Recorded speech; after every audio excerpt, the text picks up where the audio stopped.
93, en relación a las comunidades campesinas. ¿Qué es lo que nos interesa? ¿No? ¿Qué parte importante de esa relación nos interesa? Sobre todo el principio tuitivo. ¿Qué quiere decir el principio tuitivo? Que la Constitución de 93, a comparación de la Constitución del 79, flexibiliza muchas cosas en referencia a las comunidades campesinas. La Constitución del 79, entre otras cosas, en el artículo 163 establecía lo siguiente, que ustedes lo pueden ver aquí. Las tierras de las comunidades campesinas y nativas son inembargables e imprescriptibles. Si comparamos esta Constitución del 79, artículo 163, con la actual Constitución en el artículo 89, ya no queda el tema de la inembargabilidad, de la imprescriptibilidad. Bueno, la inembargabilidad que ya no está, la inalienabilidad tampoco. ¿Qué es lo que queda en la Constitución actual? Solo la imprescriptibilidad. Y pone ahí un paréntesis, podríamos decir, en el sentido de que establece que... ¿Me dan un minuto, por favor? Un minuto nada más. Sí, doctor. Gracias, excelente. Ya, le agradezco. Mire, en ese sentido, la Constitución del 79 es importante cuando analizamos la ley de comunidades, el reglamento y la ley de deslinde y titulación. ¿Por qué? Porque justamente estos marcos normativos, ley, reglamento y la ley de deslinde y titulación del territorio comunal, que son de menor jerarquía que la Constitución, surgen cuando estaba vigente la Constitución del 79. Entonces, ¿qué tenía de interesante la Constitución del 79 para las comunidades campesinas? Un aspecto importante, el rol tuitivo. ¿Qué quiere decir? Que la Constitución, el Estado, ejercía un rol tuitivo, protector hacia las comunidades. ¿Y eso cómo se materializaba? Entre otras cosas, mediante el artículo 163 de la Constitución del 79, que decía que las tierras eran inembargables, no se podían embargar, inalienables, no podemos venderlas, e imprescriptibles. ¿Estamos? ¿Qué pasa con la Constitución del 93? Que es una constitución de libre mercado, es una constitución que promueve la inversión y obviamente para promover, ¿qué necesita? Un camino. Y uno de esos caminos es flexibilizar, entre otras cosas, el régimen de propiedad comunal. ¿Y cómo se flexibiliza? Entre otras cosas, en la Constitución del 93, en el artículo 89, ya no vamos a encontrar pues el tema de la inalienabilidad e inembargabilidad. Solo va a quedar el tema de la imprescriptibilidad.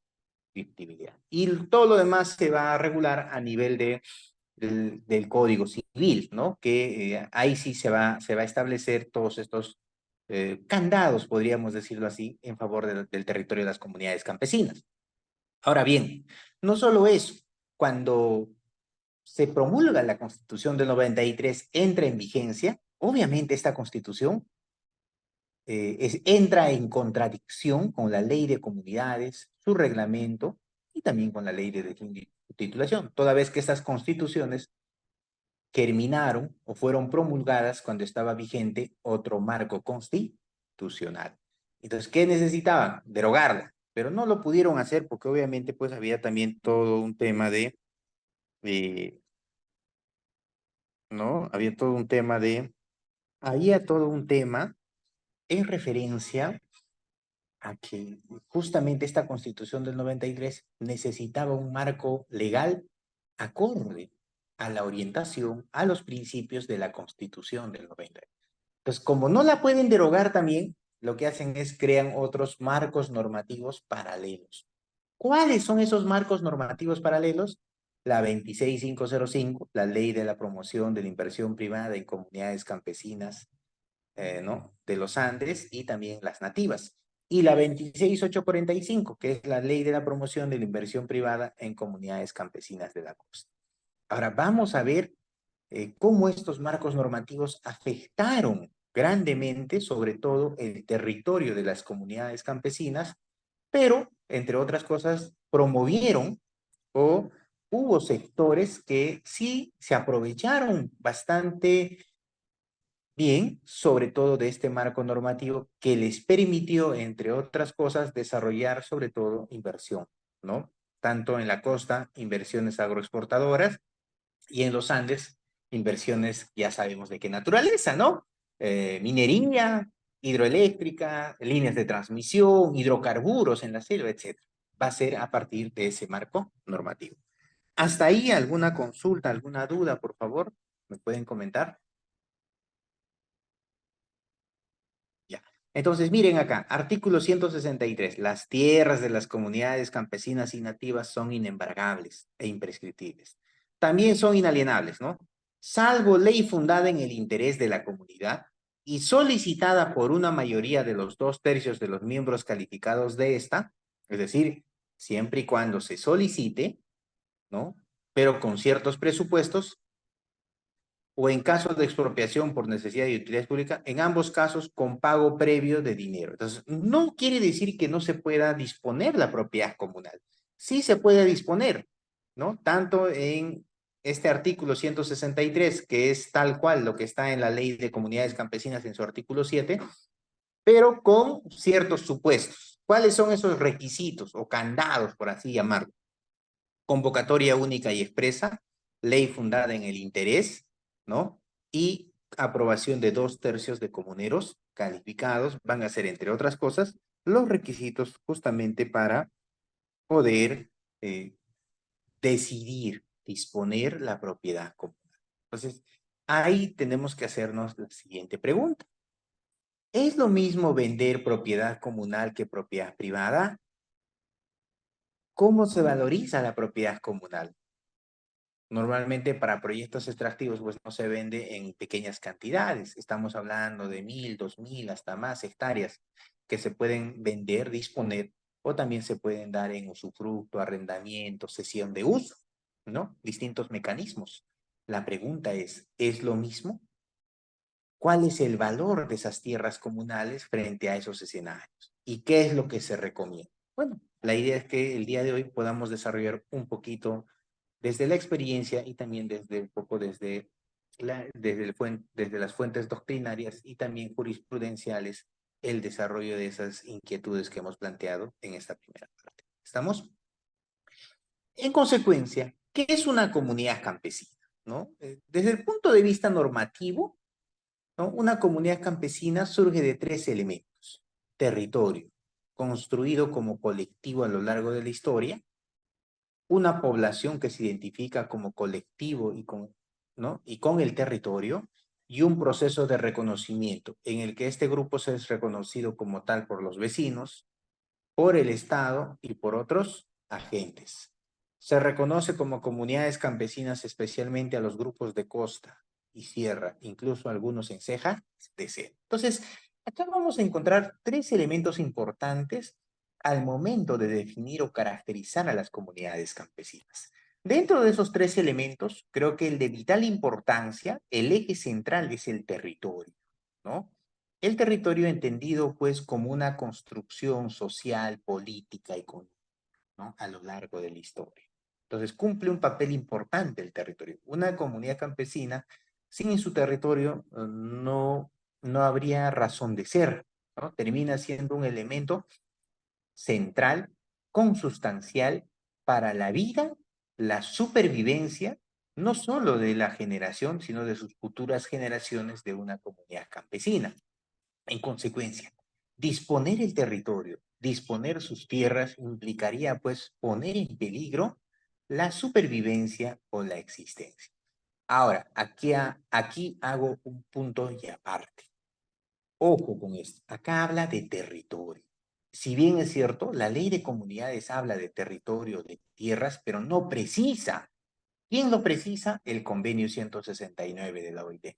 Por eso también es necesario que la ley de comunidades campesinas pase por un proceso de actualización acorde a los estándares y al convenio 169 de la OIT. Lamentablemente, la ley de comunidades habla de manera genérica del territorio y las tierras. Otro aspecto importante de una comunidad campesina es la población.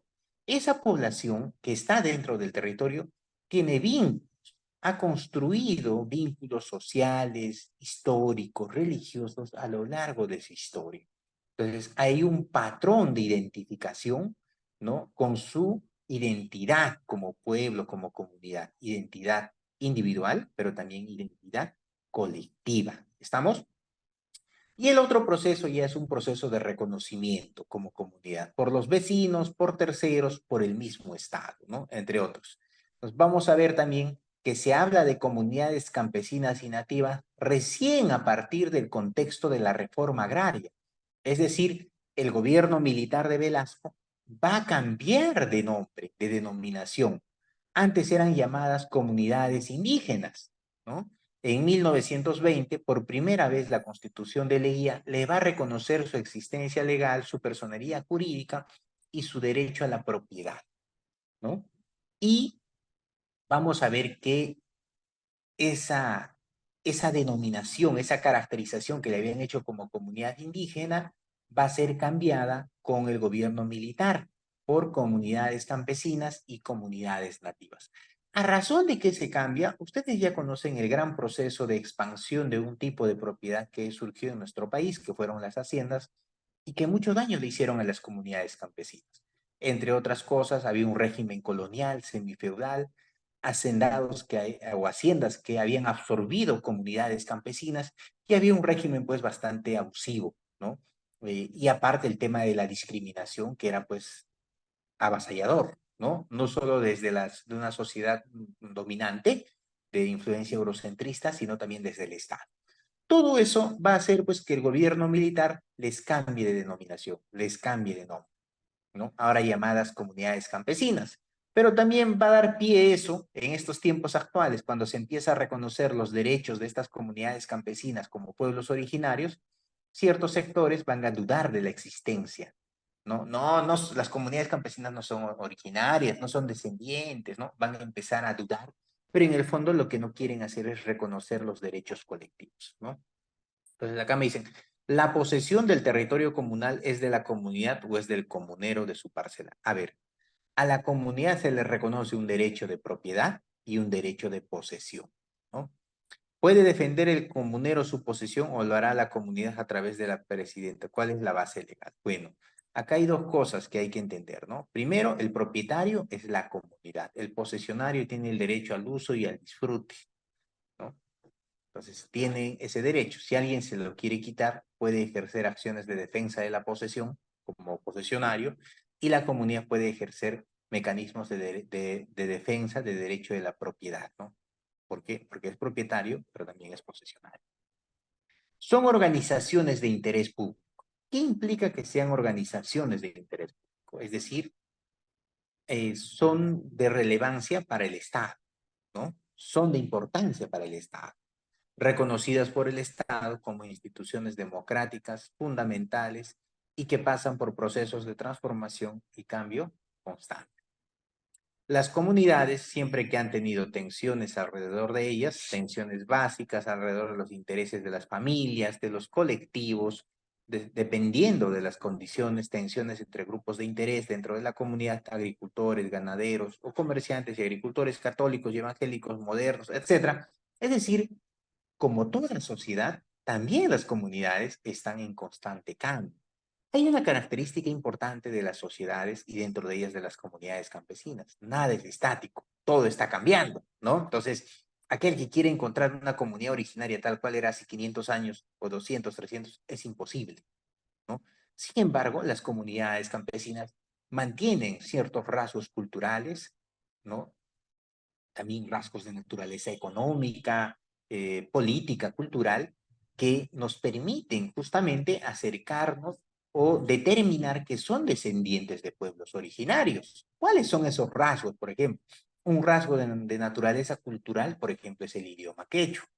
Rasgos de naturaleza, pues, cultural también son sus manifestaciones, ¿no? Culturales en sus épocas, ¿no? De festividades agrícolas, tema de festividad del agua, entre otras que va a existir en muchas comunidades. Todos esos elementos, aparte de ser características, manifestaciones, son derechos y que tienen una protección no solo a nivel de la Constitución, sino también tienen una protección dentro del contexto internacional como pueblos originarios. Entonces, dudar de que las comunidades campesinas son descendientes de los pueblos originarios o pueblos indígenas es pues desconocer la historia de las comunidades campesinas a lo largo de la vida republicana, a lo largo de la vida colonial y a lo largo de la vida precolonial, es decir, en la época del imperio incaico y otros imperios anteriores también al imperio incaico. Entonces, en ese proceso es que vamos a encontrar la génesis, el origen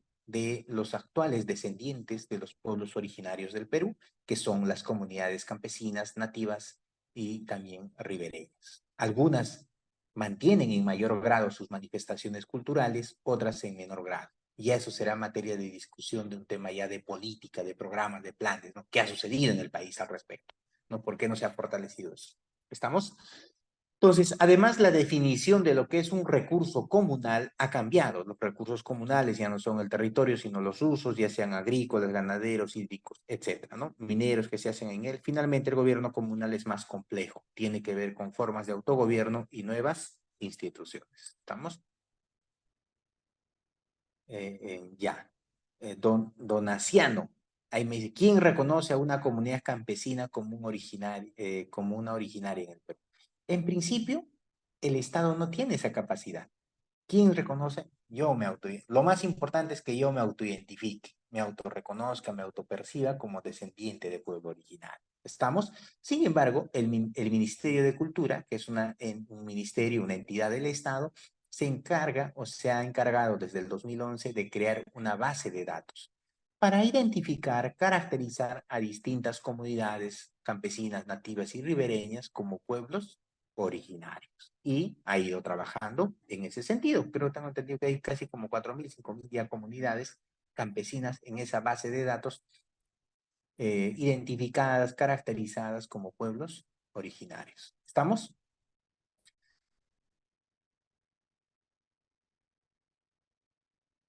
Y Saúl dice, ¿debe la comunidad campesina pasar a ser empresa cooperativa o no debería? Ahí, Raúl, hay que hacer algunas precisiones, ¿no?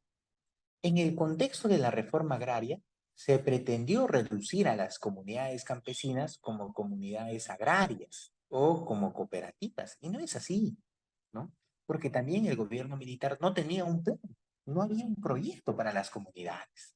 Por eso que pretendieron reducirlas, ¿no? Entonces, vamos a encontrar, por ejemplo, yo estuve hace poco en Rancas, que es una comunidad bastante interesante, tiene su empresa comunal, tiene su cooperativa, ¿no? Etcétera. Entonces, son cosas totalmente distintas. Comunidad campesina, cooperativa o empresa comunal. Son, desde el punto de vista jurídico, de la personería jurídica, son cosas totalmente distintas. Hay que distinguirlas. Sin embargo, pues en el contexto de la reforma agraria, se ha pretendido, sí, efectivamente, reducir a las comunidades campesinas como entidades agrarias, ¿no? O reducirlas a organizaciones de cooperativa, con fines básicamente pues de promover un desarrollo, pero que considero que ese proceso fue bastante, pese a que tuvo muchos aciertos, pero en esa parte creo que fue bastante, ¿no? Fue una propuesta bastante errada, ¿no? Entonces, continuemos. Ya tenemos un poco la definición, antecedentes, ¿no? La ley 24656, ley de comunidades campesinas, promulgado en 1987. En 1987 estaba vigente la Constitución del 79. Antecedentes. No está en concordancia con la Constitución del 93, que es la actual Constitución. Efectivamente, hay muchas cosas que están en la ley, pero no están en la Constitución. Entonces hay un tema ahí de conflicto. Por lo que hay muchas cosas que están en la ley que son inconstitucionales y no es tan fácil actualizar una ley en la que hay muchos conceptos que no han sido aclarados como comunidades campesinas, pueblos originarios, pueblos indígenas, entre otros, ¿no? Esas categorías todavía no están en nuestra ley de comunidades campesinas. Entonces necesitamos adecuar nuestra ley, ¿no? Las comunidades campesinas son organizaciones de interés público con existencia legal y personería jurídica, integradas por familias que habitan y controlan determinados territorios ligados por vínculos ancestrales, sociales, económicos y culturales, expresados en la propiedad comunal de la tierra, el trabajo comunal, la ayuda mutua, el gobierno democrático y el desarrollo de actividades multisectoriales cuyos fines se orientan a la realización plena de sus miembros y del país. ¿Estamos? En ese sentido, vamos a encontrar que la Ley General de Comunidades Campesinas establece en la parte inicial, ciertas obligaciones, ¿no? A favor de las comunidades campesinas, pero quien está obligado a implementarlas, a cumplirlas, es el Estado, ¿no? Y ahí vamos a ver una parte interesante. Mira. El Estado está obligado a garantizarle a la comunidad campesina la integridad del derecho de propiedad del territorio de las comunidades campesinas. Está obligado a garantizarle la integridad. ¿Y cómo se garantizaría esa integridad? Por ejemplo, que no lo vendas, ¿no? Otra forma, con planes, programas de fortalecimiento de la propiedad comunal, ¿no? Es una forma de garantizar, desarrollando proyectos, planes, programas, políticas públicas, etc. También el Estado está obligado a respetar y proteger el trabajo comunal, ¿no? Como una modalidad de participación de los comuneros, dirigida a establecer y preservar los bienes y servicios de interés comunal regulado por un derecho consuetudinario. Entonces, hay otro aspecto importante. El Estado debe proteger, no solo proteger, promover, ¿no? La identidad, las manifestaciones de las comunidades campesinas vinculadas al trabajo común. Habría que ver qué se hace actualmente al respecto, ¿no? Cuánto se ha avanzado en esa. También establece que el Estado promueve la organización y funcionamiento de empresas comunales. Si eso fuese así, en consecuencia, el Estado debió haber constituido, por ejemplo, no para unos, la mayoría de las comunidades campesinas, ¿no? Por ley, debería el Estado garantizarles constituir su empresa comunal. Pregunta, ¿las tienen? Son muy pocas. La mayoría son aquellas comunidades que han constituido sus empresas comunales a raíz o a razón de haber, pues justamente en su comunidad o en el entorno desarrollado algún proyecto extractivo o algún proyecto de inversión y ese proyecto ha permitido, entre otras cosas, que la comunidad constituya su empresa comunal. Pero de por sí, per se, muchas comunidades campesinas, hay más de 10.000 comunidades campesinas nativas y ribereñas en el Perú. Muchas de ellas, pues como ustedes verán, no tienen constituidas sus empresas comunales. Entonces, eso debería ser, por ejemplo, parte de una política de Estado, de un programa, ¿no? Desde el gobierno central hasta el gobierno local, que es municipal, distrital, y hasta el gobierno, pues, regional, obligatoriamente, de forma gratuita, el Estado o los gobiernos regionales deberían, mediante sus direcciones regionales de agricultura, constituirle sus empresas comunales a las comunidades campesinas. Ese es un primer paso. Luego lo otro tendría que ser, pues, en realizar también en nuestras comunidades campesinas la zonificación económica y ecológica, ¿no? Es decir, nos va a permitir determinar qué tipo de suelos tienen las comunidades campesinas para a partir de ahí identificar las potencialidades de las comunidades campesinas. ¿Cuáles son sus potencialidades? ¿Cuáles son sus aspectos económicos, ¿no?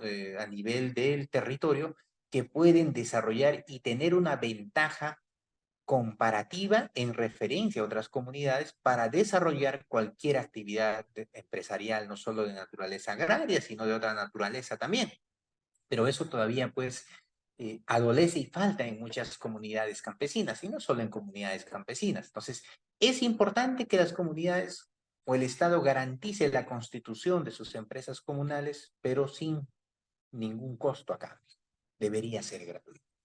Dos, la zonificación económica y ecológica que nos permite identificar las potencialidades en cada una de las comunidades para a partir de ahí poder desarrollar o proponer o plantear un proyecto de desarrollo vinculado con la actividad empresarial comunal y orientado a una propuesta de justamente de agroexportación, ¿no? Recuerdo por ahí de Huancavelica, si no me equivoco, hay un caso de una comunidad campesina que gracias a la cooperativa, a la cooperación internacional, creo que alemana, la comunidad ha logrado transformar las papas que ellos producen, que son papas nativas, en papas, ¿no? O papas Lays, creo, y eso lo procesan y ellos con un alto control de calidad lo venden, por ejemplo, a Alemania, ya tienen el mercado. Entonces, imagínense lo que podríamos hacer pues en cada una de las comunidades campesinas con cada una de las potencialidades que tienen. Eso sería suficiente. Y no solo ese aspecto, sino también el tema del turismo sería otro aspecto importante y con eso creo que garantizaríamos una primera parte del desarrollo de las comunidades campesinas y se podría generar dentro de las comunidades campesinas un pleno empleo, ¿no? Que mejoraría la calidad de vida, mejoraría la infraestructura, mejoraría grandemente las condiciones dentro de una comunidad campesina y ello entre otras cosas, generaría también que muchos que venimos de comunidades campesinas no tengamos pues la necesidad de emigrar, porque obviamente en nuestra comunidad encontramos oportunidades de trabajo, encontramos oportunidades de desarrollo como instituciones o formarnos también en actividades pues de naturaleza técnica, profesional, que es importante, pero que lamentablemente, miren, está en la ley que dice que se promueve la organización y funcionamiento de las empresas. Pues vámonos a hacer un trabajo de investigación. ¿Cuántas empresas comunales, por ejemplo, hay en mi tierra, en Apurímac? Muy pocas, ¿no? O si hay, ¿cuántas están en funcionamiento? Y de las que están en funcionamiento, ¿cuántas son rentables? Es decir, ¿cuánto arroja pues de utilidad mensualmente, anualmente? ¿Hay utilidad? ¿Cómo va la organización o la gestión de la administración de las empresas comunales? Es un tema también complejo, ¿no? Que tiene que ver con temas societarios, con la Ley General de Sociedades, que tiene que ver con un tema financiero, etcétera. Y ahí también hay otro problema, ¿no? Que yo justo hablaba con el presidente de la comunidad de Rancas. Las comunidades campesinas, por ejemplo, sus empresas comunales no pueden contratar con el Estado. Entonces eso se tiene que modificar, ¿no? O sea, es vulnerar un principio de igualdad. ¿Por qué las comunidades campesinas no pueden ser proveedoras del Estado? Actualmente no les permiten, no pueden hacerlo. Entonces, esa es una gran limitación.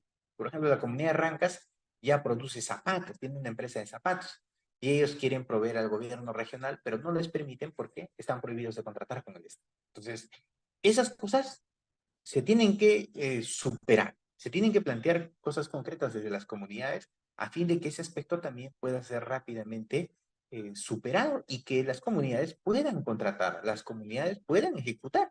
Hay cosas tranquilamente que dentro de una comunidad o un distrito, las comunidades mediante su empresa comunal podrían hacer pues la construcción, no sé, de un coliseo, la construcción de un parque, de un mercado, infraestructura, lo podrían hacer tranquilamente con sus empresas comunales, sin necesidad de traer una persona foránea o una empresa tercera, ¿no? Deberían tener un derecho de preferencia en ese sentido, más aún si es para su propia comunidad, para el beneficio de sus integrantes, obviamente el trabajo incluso sería, pues yo considero, con mayor calidad, esmero, ¿no? Porque obviamente lo están haciendo para ellos mismos.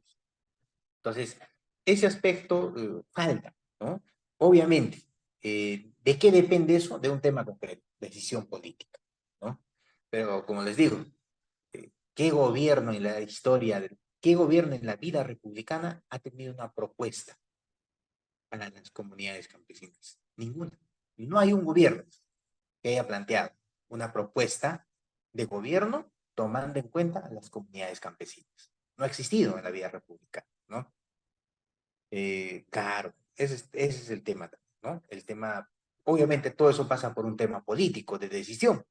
Por eso que es importante el poder político, ¿no? Vital, para justamente hacer todo lo que estamos planteando.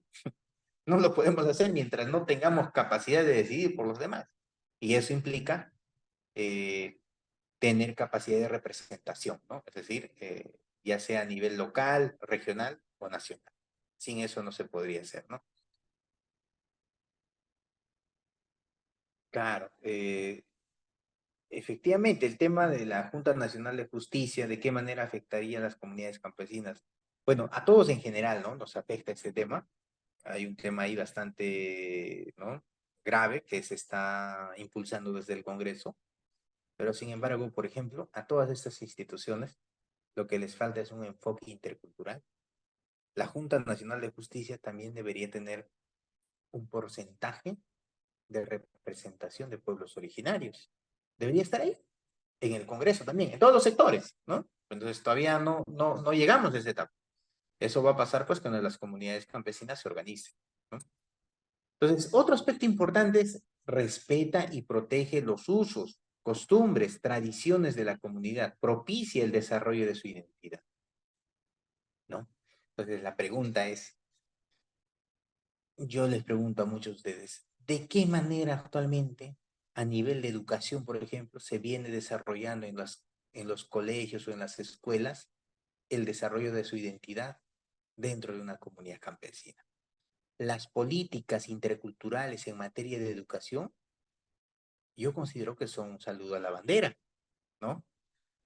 Justo yo acabo de, bueno, ya hace un año terminé una maestría en gestión pública y dentro de esa maestría la tesis que desarrollé justamente fue la gestión pública intercultural, ¿no? Y que cómo esta gestión pública intercultural que responde justamente a plantear enfoques, replantear categorías, etcétera, en la práctica simplemente es para cumplir, es mera formalidad, ¿no? La educación no se da acorde a la idiosincrasia, a la forma, a la cosmovisión, ¿no? Y con participación para construir un proyecto educativo local, provincial, regional y nacional. No existe, ¿no? Yo lo mucho que, bueno, por ahí mi tesis era sobre una comunidad ya en mi tierra, en Apurímac. Bueno, aproveché eso porque mi padre es profesor y era el director y bueno, conversábamos un poco. Bueno, a lo mucho enseñamos, me dicen, educación. Bueno, tenemos una profesora de lengua y quechua, ¿no? Algo así. Profesora de quechua, creo. Eso es educación intercultural. Entonces, obviamente es un saludo a la bandera, ¿no? Entonces, el tema de la promoción, el respeto de usos, costumbres, tradiciones, pasa justamente por desarrollar un aspecto importante, el aspecto educativo, sobre todo en torno a las comunidades campesinas. Entonces, eso nos replantea muchas cosas, ¿no? Muchas cosas. Ya va más allá del tema meramente legal, pues, porque el derecho está ahí, dice que se debe. El derecho reconoce una salud intercultural, educación intercultural, ¿no? Justicia intercultural. Entonces, eh, el derecho está planteado, pero el tema es cómo se encamina eso, cómo garantizamos el ejercicio y el goce de ese derecho, con calidad. Lamentablemente, eso todavía no existe, ¿no? Jurídicamente, ¿cuál es la diferencia entre un pueblo originario y la comunidad campesina? A ver, donaciano, creo que es bastante, yo diría fuerte la diferencia. En mi anterior clase, no sé si ha estado, parece que no, seguramente no, pero vamos a explicar cuando ya hayamos un poco avanzado pues este tema, para no salirme de mi clase, por favor. Te pido un poquito de consideración, pero vamos a explicar. ¿Hasta ahí alguna pregunta, por favor? ¿Alguna consulta? A ver, ¿me comentan? ¿Ninguna? Ya. Entonces, avanzamos. La Ley General de Comunidades Campesinas también va a contemplar una serie de principios que es importante conocerlos, ¿no? Principio de igualdad de derechos y obligaciones de los comuneros. Ejemplo, comuneros calificados, ¿no? Tienen derecho a elegir y ser elegidos. Tienen voz y voto. Defensa de los intereses comunes, participación plena en la vida comunal. Pues, todo comunero tiene derecho a participar plenamente en la vida comunal, dependiendo pues de que si es comunero calificado o no es comunero. No se le puede restringir ese derecho arbitrariamente, ¿no? Y en caso se realice una restricción, debe respetársele el debido proceso, debe previamente haber sancionado, etc. Solidaridad, reciprocidad y ayuda mutua entre todos sus miembros. Es otro principio que también va a regir la Ley General de Comunidades Campesinas. Defensa del equilibrio ecológico, la preservación y el uso racional de los recursos naturales. Este es un tema que ha ido cambiando, ¿ah? Yo recuerdo que cuando planteé eso hace mucho tiempo me decían, No, pero hay comunidades ya que contaminan. Hay comunidades que se dedican a la actividad minera, efectivamente, ¿no? Eh, ¿Por qué? Porque el tema de la globalización y el tema de la expansión de grandes proyectos en muchas comunidades ha generado, entre otras cosas, es una serie de cambios sustanciales. Y dentro de ellos, este tema, ¿no? Que ya no hay un tema de defensa del equilibrio ecológico, que debería volverse a practicar, debería promoverse, incentivarse, la preservación y el uso racional de los recursos naturales, ¿no? También que se ha ido, pues, limitando. Van a ser, entre otras cosas, los principios generales de la ley de comunidades campesinas. ¿Estamos? La ley de comunidades campesinas, también en su artículo 4, va a establecer funciones de las comunidades campesinas. ¿Cuáles van a ser esas funciones? ¿Qué funciones tiene la comunidad campesina? Formular, ejecutar sus planes de desarrollo integral, agropecuario, artesanal, industrial, promoviendo la participación de sus comunidades. En el punto B me voy a detener. Es importante que conozcan esta parte. Miren, una de las funciones de las comunidades campesinas es la de regular el acceso al uso de la tierra y otros recursos por parte de sus miembros. Es decir, ¿quién tiene el derecho de posesión acá? ¿Quién tiene el derecho de posesión acá? ¿Y quién no tiene el derecho de posesión acá? ¿No? Regular el acceso al uso de la tierra. Imaginen pues dos comuneros disputándose por su parcela. ¿Quién tiene la facultad, la competencia? La comunidad campesina. Mediante su órgano máximo de gobierno, que es la Asamblea Comunal, tiene la facultad, la potestad de regular el acceso al uso de la tierra, incluso de establecer sanciones, de revertir la posesión, etc. Siempre y cuando se respete el debido proceso.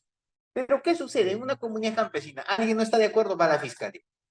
La fiscalía viene y denuncia a la junta directiva, al presidente, etc. ¿Eso sucede o no sucede? Sí sucede en muchos casos. Entonces, hay el fiscal, lo que hay que hacerle entender es que se encuentra frente a otro órgano jurisdiccional, conforme establece el artículo 149 de la Constitución Política del Perú, que dice que las comunidades campesinas y nativas, con apoyo de las rondas campesinas, ejercen función jurisdiccional. ¿Qué quiere decir eso? Administran justicia dentro de su territorio. Y una forma de administrar justicia es justamente regulando el acceso al uso de la tierra, ¿no? Es una manera. Entonces, muchas autoridades, incluidas policía, fiscalía, jueces, desconocen las facultades jurisdiccionales que están contempladas en la Constitución, ¿no? Desconocen esas facultades y terminan pues generando un conflicto de mayor relevancia porque implica a varios actores, ¿no? Las decisiones que toman las comunidades campesinas cuando administran justicia tienen el mismo peso, el mismo valor que una resolución judicial, que una disposición judicial, ¿no? Obviamente, si hay una vulneración de un derecho al debido proceso, ahí sí, pues, como en todo lado, tienes derecho a cuestionar, a plantear otras instancias, etcétera. ¿Estamos? Entonces, ese aspecto es importante. Regula el acceso al uso de la tierra y otros recursos por parte de sus miembros, dentro de su territorio. Claro, porque es el propietario, pues, la comunidad. Esa regulación la ejerce mediante un órgano máximo, que es la Asamblea Comunal. Entonces, otra función es levantar el catastro comunal, delimitar las áreas de los centros poblados y los destinados a uso agrícola, ganadero, forestal, de protección y otros. Ahora, hay otro tema, centros poblados. Dentro de las comunidades campesinas, las áreas urbanas han pasado a denominarse centros poblados. Los centros poblados son, entre otras cosas, pues, eh, no instituciones, pero son órganos político-administrativos, ¿no? Un centro poblado se constituye básicamente en zonas rurales donde la municipalidad provincial no tiene de repente pues alcance o no puede llegar por distintos temas, ¿no? Accesibilidad, etcétera. Entonces, para una mejor, para ejercer mejor el desarrollo o poder promover proyectos, ¿no? De saneamiento, entre otras cosas, se constituyen los centros poblados que son reconocidos o reconocidos por las municipalidades provinciales, ¿no? Entonces, ¿qué sucede? Muchos centros poblados en muchas comunidades han pasado a titularse, ¿no? Es decir, ya se han convertido en propiedad. Entonces, ahí habría que evaluar bien eso. ¿Eso es desventajoso? Para la comunidad, sí, porque lo está fragmentando. Quizá para los comuneros, porque de una u otra manera necesitan, ¿no? O tienen la necesidad también de sanear su zona urbana, su casa, etcétera, porque a partir de ahí muchos manifiestan, pues ya puedo ejercer un préstamo, etcétera, ¿no? Entonces ahí se tendría que evaluar, pero ya al convertirse en propiedad privada, si debajo de esa propiedad privada hay recursos naturales, ese centro poblado no va a tener derechos. Esa persona o yo propietario que tengo mi propiedad privada y estoy en un centro, pues ya mis derechos pues se extinguen, porque ya no soy considerado una comunidad campesina u originario que sí tendría derechos sobre los recursos. Entonces, por ese lado hay que evaluar bien ese aspecto. Centralizar y concertar con organismos públicos y privados los servicios de apoyo a la producción y otros que requieran sus miembros, ¿no? Promover, coordinar, apoyar el desarrollo de actividades y festividades cívicas, culturales, religiosas, sociales y otras que respondan a valores, usos, costumbres y tradiciones que les son propios, ¿no? A las comunidades. Entonces, situación actual sobre la legislación de comunidades campesinas, ¿no? La ley de comunidades campesinas es una ley nacional. Hay un grupo de elementos que hacen que las comunidades sean parecidas, pero hay otros que las hacen diferentes. Debería haber una tipología regional de las comunidades para hacer políticas más apropiadas con el tipo de población que tienes. ¿No? Pues no aplica las políticas que diseñas para una comunidad campesina en Cusco como para una comunidad campesina en Piura. Eso es lo que manifiesta un especialista en temas de comunidades también, como es, creo que Alan Díez, algo así, ¿no? ¿No? Díez Canel, creo que es un especialista, ¿no? En la legislación se reconocen solo dos tipos de comunidades, comunidad campesina y comunidad campesina de la costa. Entonces hay que adecuarse también al derecho internacional de los pueblos indígenas, la ley de comunidades campesinas, ¿no? Miren por acá, normativa nacional sobre comunidades campesinas. Esto nos interesa, ¿no? ¿Cuál es esa normativa nacional? Bueno, la que hemos estado hablando hace un momento, la ley 24656, la ley general de comunidades campesinas de 1987. ¿Tiene un reglamento? Sí, Decreto Supremo 008-91-TR, reglamento de la Ley General de Comunidades Campesinas. Sumilla regula la diversidad de comunidades campesinas de la costa, de la sierra y también las ribereñas, y que se ocupa de definir los derechos y deberes de los comuneros, de su organización interna, del territorio comunal, del patrimonio comunal y la actividad empresarial de las comunidades. ¿Estamos? Entonces, esa va a regular la ley 24656, que es la ley de comunidades campesinas, ¿no? Los derechos, obligaciones, deberes de los comuneros, de su organización interna y del territorio comunal, así como de sus empresas comunales. La ley 24657, que es la ley de deslinde y titulación de comunidades campesinas, no tiene un reglamento. ¿Pero qué va a regular? El procedimiento, el camino a seguir para solucionar la falta de titulación de las tierras de las comunidades campesinas, el que solo en caso de controversia deriva en los tribunales. ¿Cuándo se va a ver ese tema de la ley del reconocimiento de la personería jurídica y la titulación de las comunidades campesinas? La siguiente clase. Lo van a ver ya con otro expositor. ¿Estamos? Ya. A ver, por acá. Vamos a ver por acá.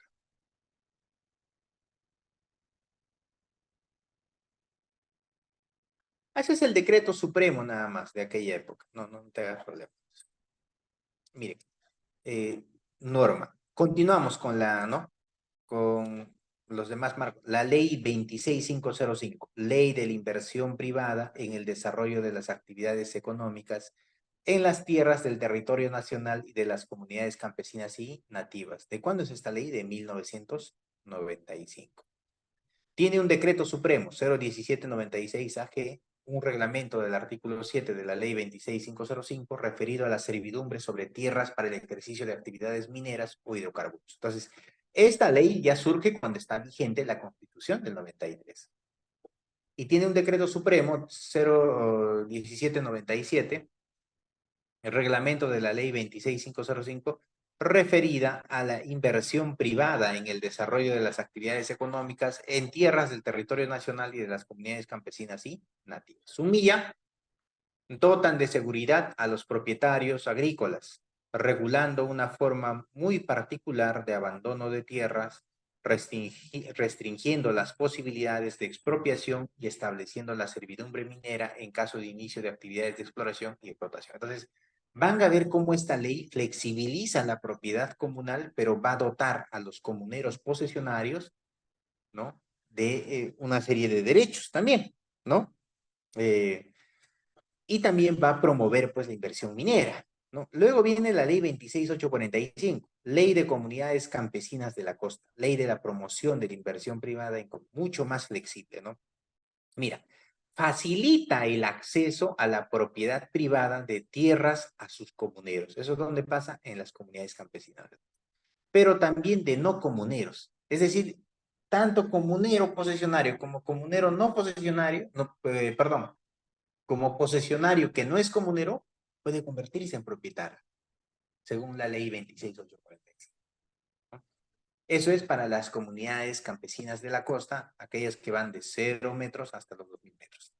A diferencia del resto de comunidades, con el artículo 6 de la presente ley, el quórum, miren, el quórum para acceder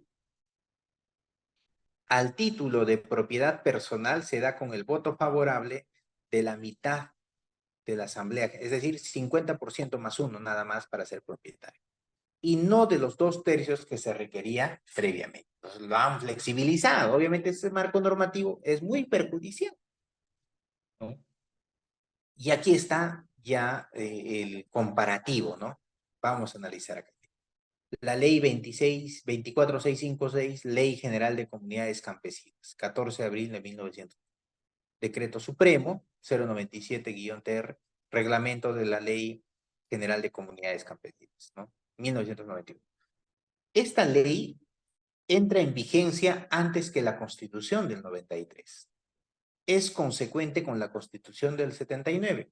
La Constitución del 93 es una constitución de libre disposición de sus tierras, un cambio respecto al régimen anterior, ¿no?, que ejercía una función tuitiva. Abandonan.